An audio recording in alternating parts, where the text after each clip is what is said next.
Hi guys, James at RampantLionReviews again for you today with another beer review. For this one, as promised, we are going to have a look at my other local brewery once again here in Clackmannanshire in Scotland. So for this review then, we are going to go to Alva, which is of course home to Harviestoun Brewery, known for their Harvey the Mouse mascot, and this time we're having a little look at the Rebel Rock, which is a pale ale coming in at 4.4% ABV. I think this is another one of the exclusive beers to Aldi stores, and you know, Aldi is always a good place to go in Scotland if you don't have a bottle shop, like a proper craft beer bottle shop handy, because you will get some of the things from the better known Scottish craft breweries like Harviestoun, Williams Brothers, West and things like that. And you know, their beers always tend to be pretty nice actually. You can definitely get some very good kind of session Scottish ales there in Aldi. So keep that in mind if you do come to visit Scotland. But like I said, this is another one of my local breweries here in Clackmannanshire. So really curious to see how this one turns out,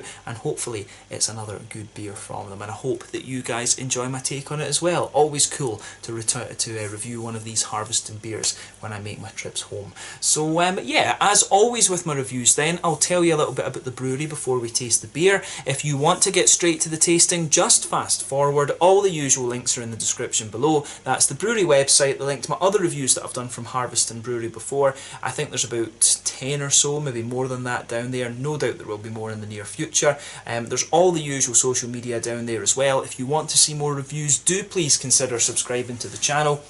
The whole channel, of course, has a geography-based tagging system, so you can go into the homepage and search for beer based on country, city, state, county, prefecture, whatever it is you're interested in. Do check out the playlists of beers from different countries. There is one there for all the Scottish beers that I've reviewed for you. That's being added to whenever I get the opportunity. And as always, please do get in touch and let me know some of the other beers and breweries that you guys would like to see me review. It's always great to hear from you guys that are watching the videos, and the support that you show the channel is hugely appreciated. So anyway, to tell you a little bit about Harviestoun Brewery then, on to my brewery notes. So Harviestoun Brewery, as I've told you before, are one of the oldest and most well-established craft breweries in Scotland. The brewery was founded back in 1983 by Ken Brooker, who used to homebrew, and he would invite people around to his house to taste. You know, there was the weekend tasting at Ken's. He used to take tasting notes from them and always work to improve his recipes. And a few years later, he decided that he wanted to brew for a living, so he converted an old steading, or kind of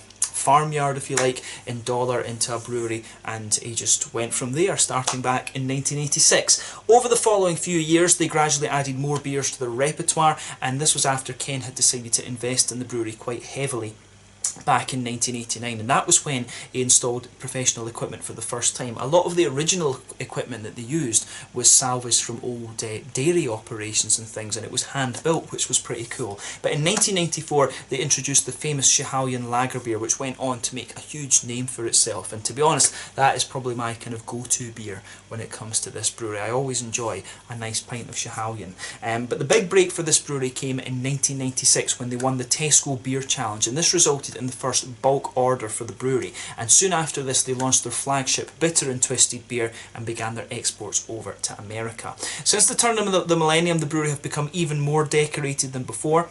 They introduced the Old Engine Oil Porter, which is these days a very famous export beer, a very popular export beer I should say, and this has since been barrel aged to create the Ola Doof series, which again is very popular in places like Australia, New Zealand, America and Canada and things like that. Very popular export series. But in 2003 they moved into their new facility in Alva, which is just a few miles down the road from Dollar. But the brewery was sold to the Caledonian Brewery from Edinburgh back in 2006, which was in turn bought by Heineken in 2008, who didn't want the Harviestoun Brewery, and so they were bought out by a group of Caledonian brewery directors headed by Sandy Orr and Donald MacDonald. But over the last few years this brewery have continued to expand their capacity. There's been new tanks appearing on the outside of the brewery and things like that, and they've continued to add new beers to the range as well. The current head brewer is Stuart Crail, who's been with them for a good number of years, and last year in 2019 they appointed a new management team. They did some rebranding with these lovely new labels that you can see, and they're also working to kind of build the business up, increase the capacity of the brewery further and drive exports a little bit more as well. So yeah, an interesting brewery this one. Like I said, one of the more well established craft breweries, along with Williams Brothers here in Clackmannanshire. You know, these two are two of the oldest craft breweries that you'll find in Scotland. Broughton Ales, I think, are the oldest, if I remember correctly. But yeah, these guys do some very, very nice kind of sessionable beers. If you want something from the dark end of the spectrum, then the Old Engine Oil is definitely worth checking out. And I do still need to review some of the Oladoof series for you at some point as well. I need to maybe pop into the brewery and see if I can get one of the little kind of boxes of the 3 different ones to review for you. So maybe something to do when I'm here at home this time, but we'll just need to see. But yeah, that's all you really need to know about Harviestoun Brewery for the moment. My favourite beer from these guys is definitely the Schiehallion. The Ridge is a very nice kind of pale ale as well, and of course you've got the different versions of the Old Engineer's Oil and things like that, which is always a very nice beer to have a go at with your dessert. Always goes well with a chocolate brownie and vanilla ice cream from what I remember. So yeah, if you get the chance to try some of their beers, I highly recommend that you do. You can check out the brewery website in the description below. As always, you can follow them on Facebook and Instagram to keep up to date with all the latest goings on, and you can check out Rate Beer and Untappd and Beer Advocate and things to learn a little bit more about the different beers that they've done. So yeah, let's get on and actually have a taste of this beer then. So as you can see, the artwork on this one is your standard stuff from Harviestoun Brewery. There you can see the mascot, Harvey the Mouse there. Just looks like he's doing some rock climbing or something like that. Looks like he's going to climb that wee mountain there that you can see in the background. On each of these beers, Harvey, of course, is doing a little bit of a different activity. It says on the back here, Rebel Rock. This aromatic pale ale has an underlying earthy tone with a citrus and spicy aroma, ideal to be enjoyed after an action-packed day of exploring in the rugged outdoors. So yeah, pretty cool. But there you can see the bottle cap on this one. It's a new bottle cap on this, so I will need to keep this one. This is different from the other Harviestoun ones that I have. And there you can see Harvey the Mouse on the label once again. So yeah, let's see how we get on with this one then. A 4.4% pale ale, I think brewed exclusively for Aldi stores. Nice little bit of smoke on the opening there, and we'll get this guy out and into the glass. So the last beer that I reviewed from these guys was the 1297 Pale Ale, if I remember right, which was quite an interesting one. I think again that was one that was brewed exclusively for Aldi. But like I say, the next beers that I need to review from these guys, I really need to have a go at some of the Oladoof ones, because I've never reviewed those for you. I've reviewed Old Engineer's Oil and Old Engineer's Reserve, or Old Engine Oil. I keep saying Old Engineer's Oil, it's Old Engine Oil. Sorry about the edit there, guys. Camera just decided it had no memory left, which it sometimes does. But yeah, as you can see with this one, it's poured a lovely kind of pale, golden, ambery straw colour, this one. It's got a little bit of a richer amber to it, I have to say. 1 or 2 big bubbles sticking towards the side of the glass. You can see there's a steady stream of smaller carbonation going up to the head there. When this one poured, it was about, you know, half a finger of a frothy, perfect white head, but that's faded away to just be a very kind of thin, foamy layer at the moment. So nothing overly surprising about this beer in terms of its appearance when you consider that it is a pale ale, but to me it actually looks a little bit like a Pilsner in some ways, because it's very, very clear. Quite obviously it's been filtered, this one. So yeah, it looks very, very nice. So let's take a closer look at the aroma then and just see how we get on with this one. So yeah, aroma wise, there's really not that much going on with this beer. It's not, or I shouldn't say there's not that, it's not that there's not much going on, it's not jumping out the glass at you really. There's a little bit of a pale malty quality to this one. You've got a little touch of biscuity note in there too. But other than that, I'm not getting so much from the malty side of things. Just a little bit of white bread, which is pale malt, a little bit of a kind of biscuity, McVitie's Digestive kind of thing. Maybe a few wee hints of like a woody note, maybe like a little bit of cardboard or something as well, which is kind of interesting. It's got a little bit of that kind of going on. On the hoppy side of things, wee touch of earthiness, little bit of a kind of grassy note. Not much in the way of floral character in this one, right enough. Yeah, grassy, little touch earthy. You've got a little bit of a kind of appley, peary ester in there, a wee touch of a kind of lemon, zesty citrus kind of thing, something like that. But I mean, otherwise, it's actually just a very mild beer actually in terms of its aroma. But I mean, I've had 1 or 2 from Harviestoun where they've been like that, and then in the flavour they've had quite a bit more complexity to them. So we'll just need to see how it turns out in that regard, actually. But yeah, it strikes me as being a kind of session ale, this one, rather than anything else. It comes across as more of a golden ale than a pale ale, to be honest, because if it was a pale ale, or if it is a pale ale rather, I think the hops should be a little bit more kind of pungent in this one, but to me it comes across as quite grassy, quite appley, a little bit peary and citrusy, but they're not jumping out the glass at you as you might expect from a pale ale, to be honest with you. But we'll see what we get from the flavour of this one. The aroma sometimes can match the beer very well, sometimes it doesn't match it at all, so we'll just need to see how this one turns out actually. So yeah, let's have a go at this one then and see how we get on. This one is the Rebel Rock, a pale ale coming in at 4.4% ABV from the Harviestoun Brewery in Alva here in Clackmannanshire in Scotland. I believe this is another one of the beers that is exclusive to Aldi stores here in Scotland. Let's get stuck in. Slàinte, skål.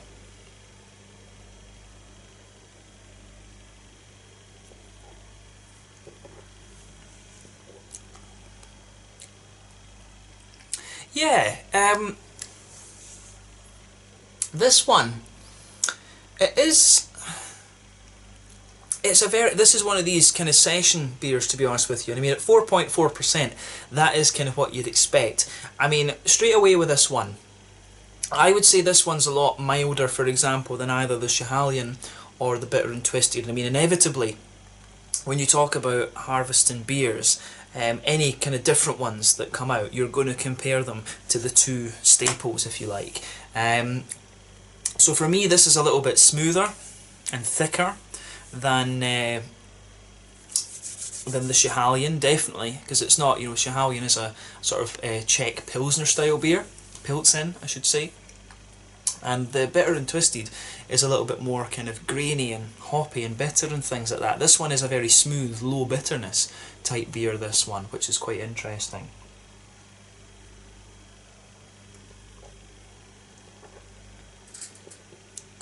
But yeah, it is quite nice and quite sessionable, I have to say.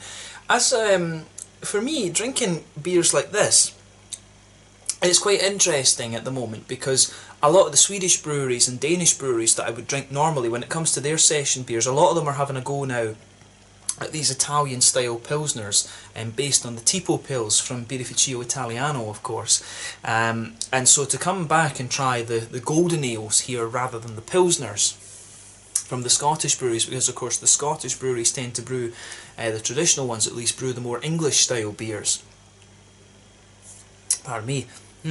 It's quite, it is a little bit different actually. It's interesting to try this style of beer again after quite a long time, I have to say. I've been really getting into my lagers and things again recently.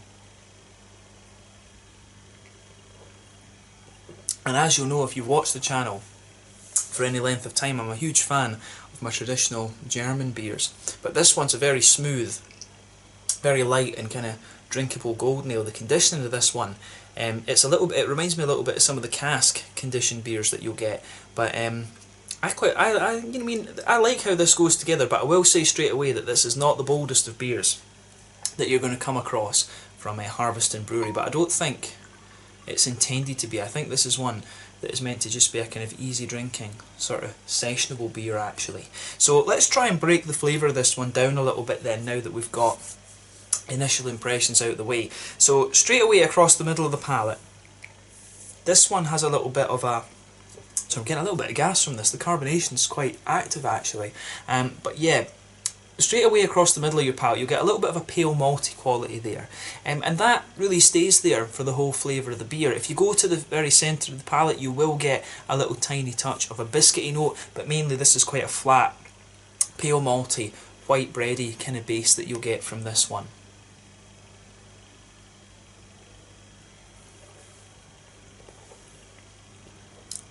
But in fairness, when you take this in, you do get a little bit of the kind of hoppy zestiness out of this that they're talking about on the back label. In the back corners of the palate, there's a little bit of an earthy note there.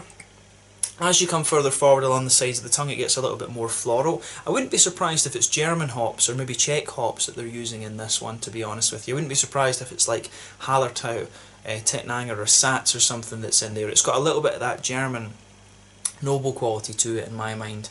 As you go round the front curve of the palate, it evolves to be a little bit more kind of grassy, and then behind the front curve of the tongue, you've got a little bit of that oily bubble where the fruity esters push their way out of the beer.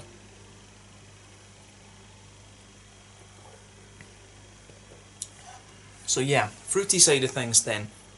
It is pretty much like I was picking up from the aroma. It's got a little bit of it has a little bit of a kind of appley peary type ester. It's got a little bit of that kind of grassy, lemony, citrusy type thing at the front of the palate. But other than that, it's really not got that much going on in it. This beer is very kind of just straight up drinkable, sessionable. And I mean, the thing that strikes me about this is that if I compare this, they're talking about this is a beer that you would want to have after you've had a long day cycling or, you know, something like that. You know, I have to admit, I don't see the reason for picking this one over Schiehallion.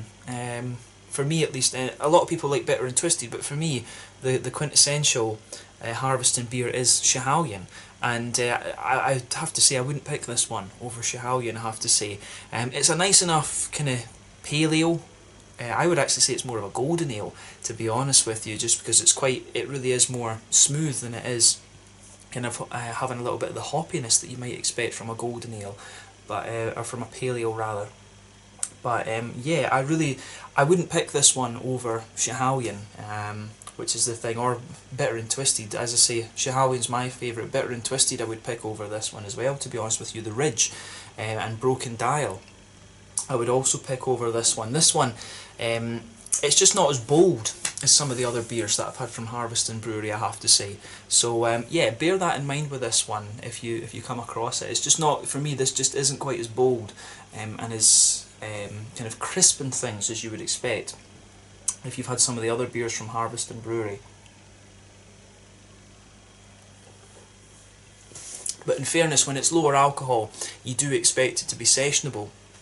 And it does have that element to it, so you have to give it that in fairness. But I mean, if memory serves me correctly, the Schiehallion is only around 5%, so 4.4 to 5%.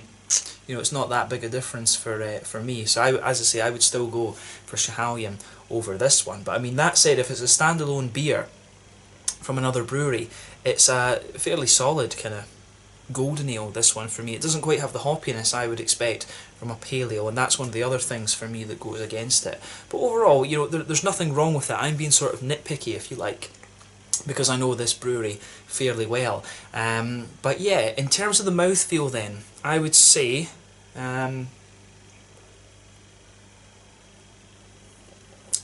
quite a light-bodied beer. The carbonation is quite smooth. The mouthfeel overall is a little bit oily. In terms of hoppy bitterness, I think you'd be lucky to get 20 IBUs out of this. Malt base, as I said, is quite smooth. There's a little touch of sweetness to it, and you've also got some kind of fruity kind of notes to the beer as well. But like I said, this is definitely not one of the kind of bolder and crisper beers that you're going to find from Harviestoun Brewery. So have a go at it and see what you think. Let me know your own thoughts in the comment section below. But there are other beers available from Harviestoun that I would pick before this one, in my opinion. But yeah, interesting to try another one from these guys.